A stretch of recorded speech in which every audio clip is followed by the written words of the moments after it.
And the library is just the heart of our community. People are coming in every day.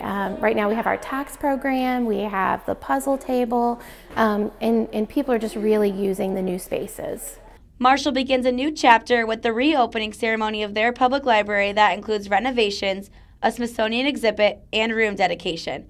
Library Director Allison Thompson says the exhibit is a great thing for the community. Having a Smithsonian exhibit at Marshall, Illinois, with a population of around 4,000 people is a big deal. Not everyone is going to have the opportunity to go and visit a Smithsonian exhibit in Washington, D.C., so to have a Smithsonian exhibit with our grand reopening is a special day. And this special day was also shared with community members who take pride in the exhibit being in Marshall.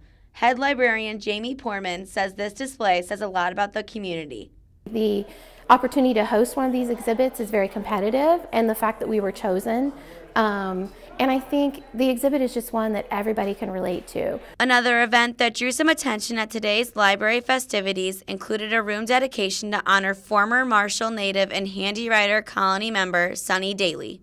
Daly donated $100,000 in 2017 to help with renovations that will make services for employees and the community a lot easier. We renovated our main level, which included a new computer area, a vestibule, a new renovated teen area. Poorman says that libraries are so important to a community, and having these opportunities